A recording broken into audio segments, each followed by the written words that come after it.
Welcome to Short Stories, a production of the Language Center at the National Taichung University of Science and Technology. Do you like bats? Do you like parties? Do you like comedies that revolve around mistaken identities? If you said yes to at least one of those, then you are in for a treat. Today's story is derived from the opera Die Fledermaus, which was composed by Johann Strauss. It premiered in Vienna on April 5, 1874. At the time, audiences loved this silly opera, but the critics hated it. They thought it was too lowbrow for Viennese theater. Personally, I found this story to be a bit convoluted. I had to cut it down to make it fit into a short story format. Also, the title is a bit misleading. Die Fledermaus is German for the bat, but there is no bat in this story. Instead, there is a lot of alcohol. Vocabulary: hors d'oeuvres. Hors d'oeuvres. Before the main course arrives, please enjoy these hors d'oeuvres. Inebriated. Inebriated. My uncle got so inebriated that he passed out on the couch. Masquerade. Masquerade. Venice is famous for its masquerades. Off the hook. Off the hook. Melissa said that tomorrow's party is going to be off the hook. +1. +1. I was invited to my cousin's wedding this weekend, and I was hoping you could be my +1. Serenade. Serenade. Romeo serenades Juliet while she stands on her balcony. Slammer. Slammer. Al Capone was sent to the slammer for tax evasion. Sobriety. Sobriety. Many young people prefer sobriety to drunken parties. One day, Adele received a letter from her sister Ida inviting her to a huge party at Prince Orlovsky's villa in the suburbs of Vienna. This is what she wrote. Dearest Adele, I am happy to report that I just got a new gig. I will be dancing at Prince Orlovsky's party on April 1st. You should come and watch. I can get you in. Just go around to the back entrance after 6 p.m. I'll be there. I really hope to see you at the party. It will be off the hook. Love, Ida. That's tonight, said Adele excitedly. She had always wanted to attend one of Prince Orlovsky's parties, but because she was a lowly maid, she had never been invited. She felt that this was her only chance, so she decided to ask her employer, Rosalind von Eisenstein, for leave. Meanwhile, outside the von Eisenstein apartment in an upscale neighborhood of Vienna was a mustachioed man who was serenading Rosalind. Rosalind was leaning on the windowsill of her second-floor apartment, with her head resting on her right hand.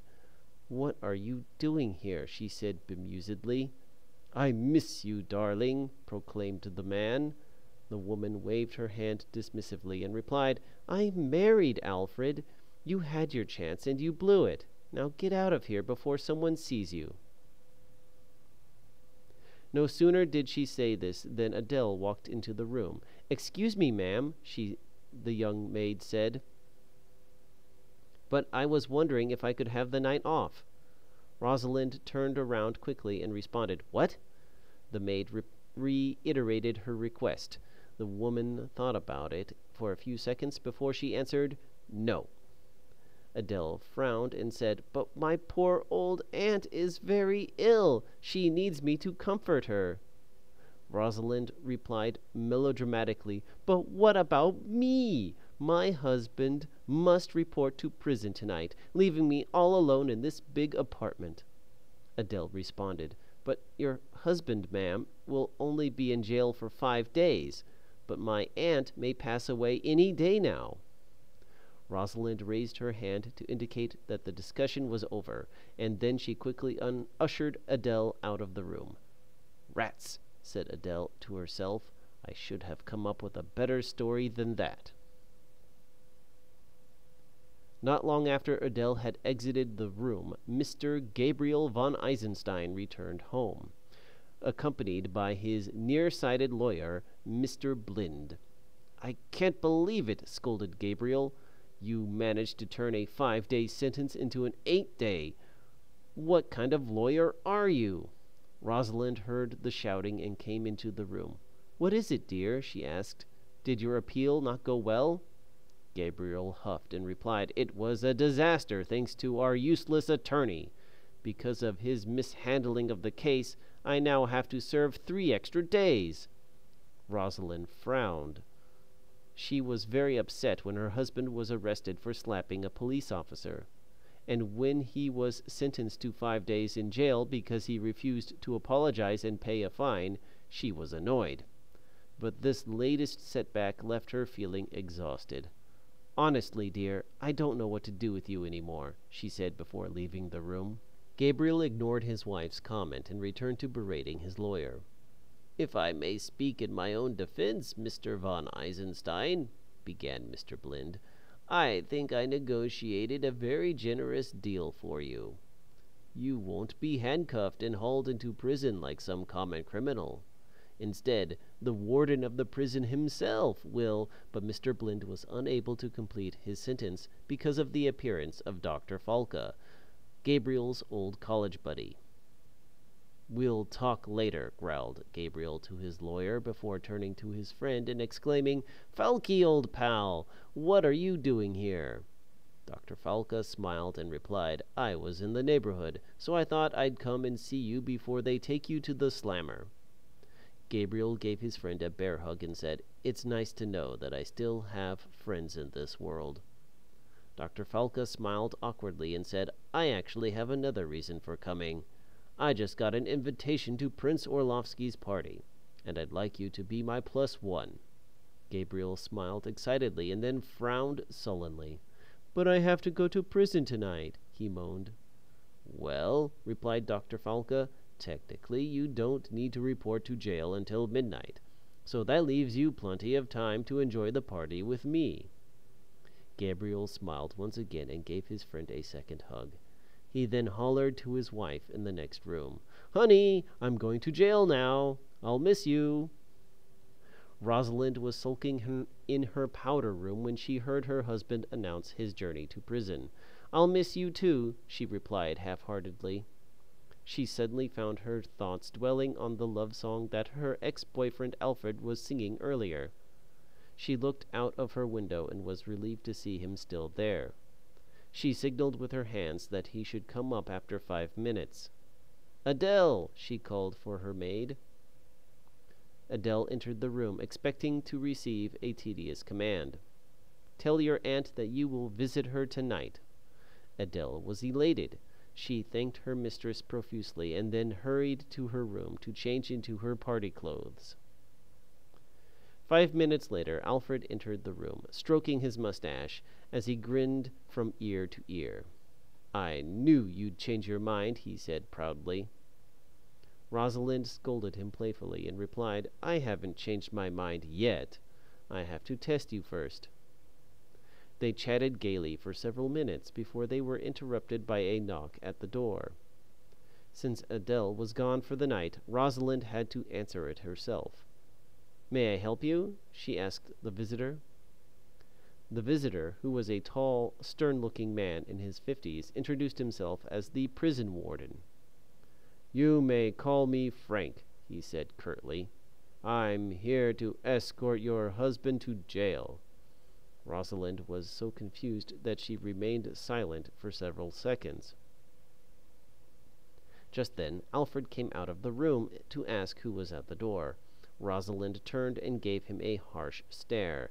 It's the warden, dear, she said through a false smile. He's come to escort you to jail. Alfred stood there stupidly and responded with, Huh?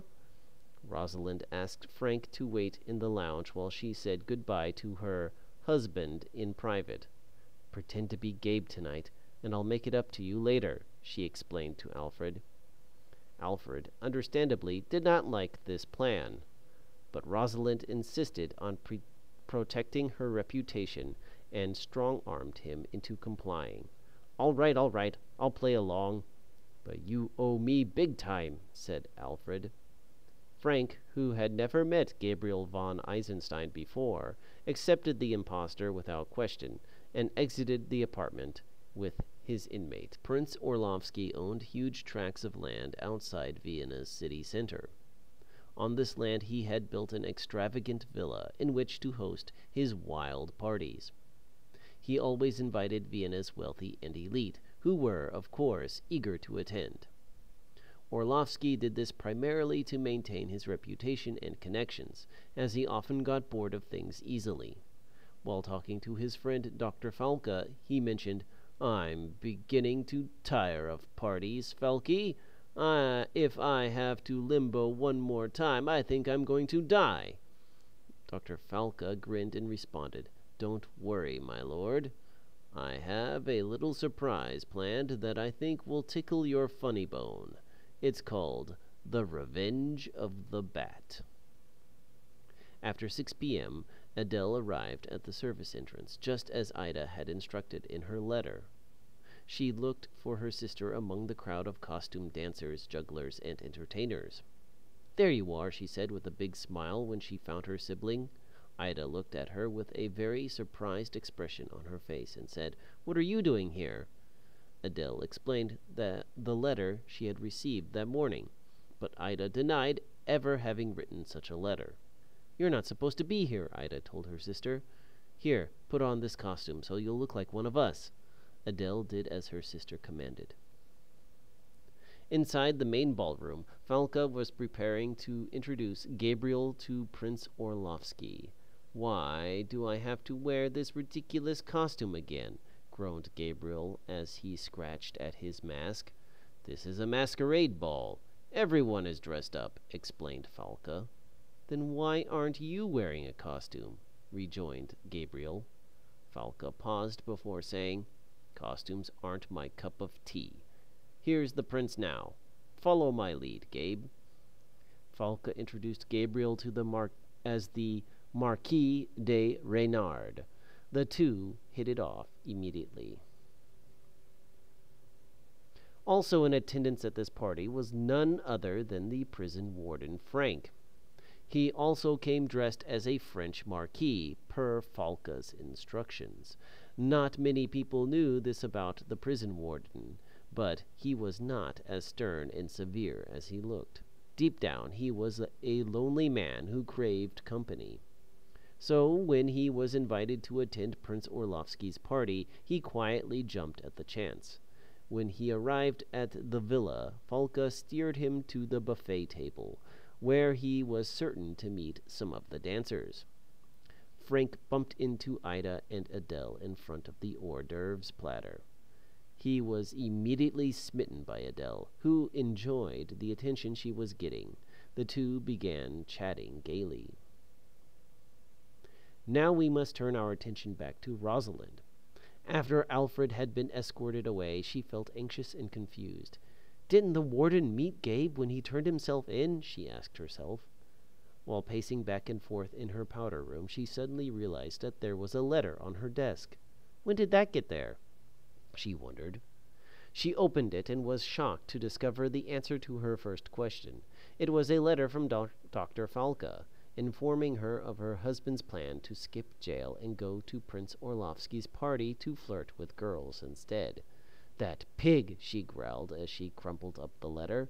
"I'll go there in disguise and catch him in the act," she concluded. Rosalind arrived at the villa at 8 p.m. She was disguised as a masked Hungarian countess. "Who is that beauty?" asked Gabriel. Falke smiled and said, "You'll find out later tonight. Come, it's almost time for supper." Once Gabriel was seated at the dinner table, Falke returned to the ballroom to speak to the countess. Rosalind demanded to know where her husband was. Falke pointed at a man dressed as a French marquis, standing in front of the hors d'oeuvres. "That's him over there," grinned Falke. Rosalind looked and was doubly shocked to see what looked like her husband flirting with her maid. Her whole face turned red, and she grumbled, "I ought to give him a piece of my mind." Falca dissuaded her by saying, "All in good time. Come, I have a plan." Once all the guests were seated, Prince Orlovsky rose to give a toast. "To alcohol, the cause of, and solution to, all of life's problems." The guests all cheered and began singing a lively drinking song.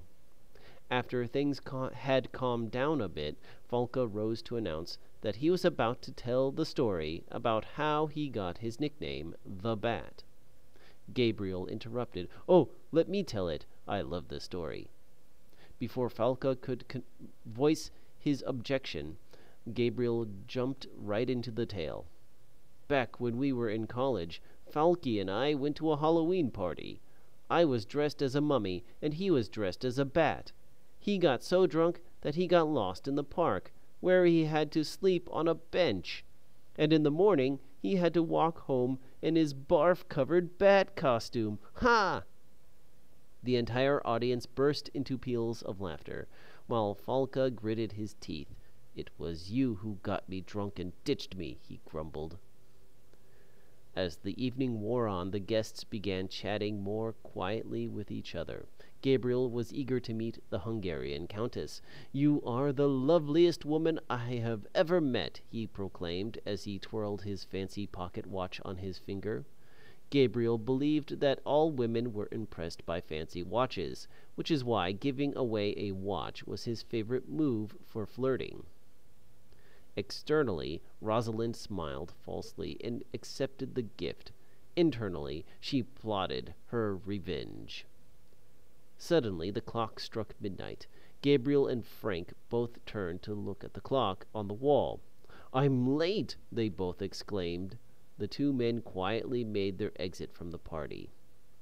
And, due to Falca's intervention, they avoided crossing paths. Gabriel arrived at the prison first. He greeted the jailer, who was a small, scabby man named Frog. "I'm here to report for prison," announced the inebriated Gabriel, still wearing his costume. Frog, who was equally drunk, took out a clipboard and asked for his name. "Gabriel von Eisenstein," he replied, pulling off his mask. Frog looked at his clipboard twice and said, "We've already got one." Gabriel was perplexed and asked, "What do you mean you've already got one?" Frog explained that there was already a man by that name in cell 1A. Before Gabriel could investigate further, Frank arrived, also in his costume. The two men looked at one another in bewilderment. "Were you arrested too?" asked Gabriel. Frank, who wanted to maintain his professional reputation, quickly removed his wig and mask and announced that he was the prison warden. "Didn't I see you at the party?" asked Gabriel. Frank denied that he was at the party and gave a flimsy excuse for why he was wearing a costume. "Who are you?" Frank finally asked. Gabriel gave his real name. "That's impossible," exclaimed Frank. "I arrested von Eisenstein myself this afternoon, while he was chatting with his wife." Gabriel was stunned into sobriety by that last comment. "My wife had another man in the house?" he murmured. Before Frank could investigate further, Rosalind arrived, wearing her normal clothes. Gabriel saw her before she saw him, and he quickly hid in a closet. "Where is the little swine?" she demanded. "Who?" inquired Frank. "My rotten husband, Gabriel von Eisenstein." Frog escorted her to cell 1A. "This isn't my husband. This is Alfred," she declared. Frog scratched his head. "Oh, thank God," said Alfred. Rosalind tried to contrive an explanation that would preserve her reputation. "He has conspired with my husband to switch places so that the real Gabriel could attend a party." Alfred's mood turned from relieved to offended. "Hey, that's not what happened. Where's my lawyer? I called him hours ago." Back at the entrance to the prison, Mr. Blind arrived. "Mr. Blind, attorney at law," he announced to Frank. "I'm here to meet the prisoner in cell 1A." Before Frank could answer, Gabriel stepped out of the closet and said, "Follow me, right this way." He shoved Mr. Blind into the closet and slammed the door. Frank could hear sounds of a struggle from inside, and in a moment Gabriel emerged, wearing Mr. Blind's thick glasses, jacket, and a crudely made false beard. "I'll get the truth out of that impostor," declared Gabriel as he marched down the hallway toward cell 1A. Gabriel announced himself as Mr. Deaf, an associate of Mr. Blind. "Finally," sighed Alfred, "my lawyer is here. Can you explain to these morons that they have arrested the wrong man?" Gabriel smiled and said, "I was just about to ask you about that." Rosalind gave Mr. Deaf a hard look and barked, "Are you sure you're a lawyer?" Gabriel assured her that he was. "Then I'd like you to file some divorce papers for me," she proclaimed. Alfred smiled from behind the bars of his cell. Gabriel, still pretending to be a lawyer, replied, "And what is the cause for this divorce, ma'am?" Rosalind stepped closer and, poking her finger at his chest, said, "The cause, sir, is that he lied about going to jail so he could really go to a party to meet his mistress." Gabriel, who thought she was talking about the Hungarian countess, stuttered, "We were only friends. I mean, maybe he was just meeting his old friend." Rosalind ripped off Gabriel's false beard and shouted, "Confess, you swine!" Gabriel shrunk back in terror and yelled, "All right, I did it. I flirted with the Hungarian countess at the party. I'm sorry." Rosalind stood in silence as she suddenly remembered seeing Frank wearing a very familiar French coat when she walked into the prison. "You weren't flirting with Adele?" she asked quietly. Gabriel promised that he was not. "I only flirted with the Hungarian countess, I swear," he protested. Rosalind reached into her pocket and pulled out Gabriel's fancy watch. "And did you give that Hungarian countess this watch?" she asked. Gabriel looked at the watch and replied, "How did you get that?" Suddenly the two realized their misunderstanding and embraced. This tender scene was interrupted by the boisterous cheering of a crowd of onlookers who had silently assembled at the end of the hallway.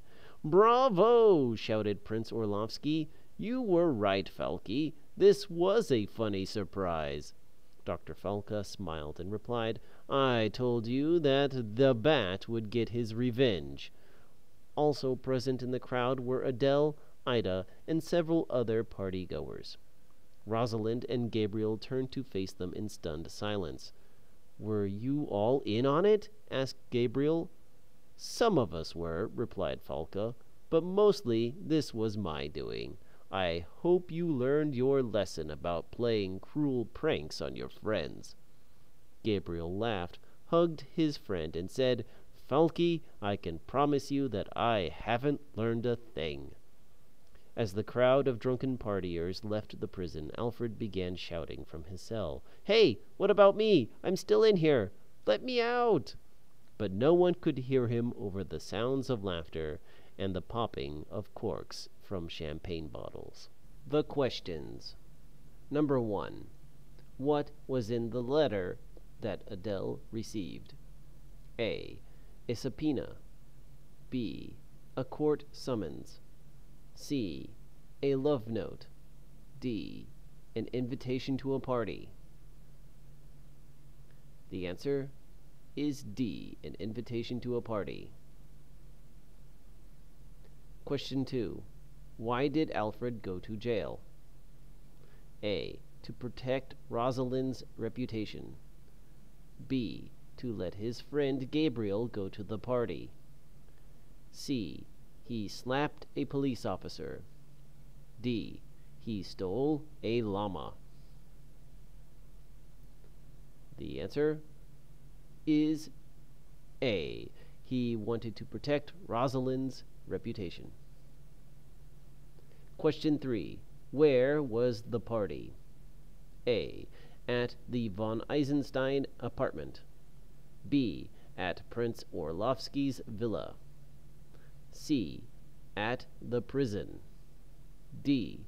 At the royal palace. The answer is B. At Prince Orlovsky's villa. Question 4. Who is the Bat? A. Prince Orlovsky. B. Gabriel von Eisenstein. C. Dr. Falke. D. Adele. The answer is C. Dr. Falke.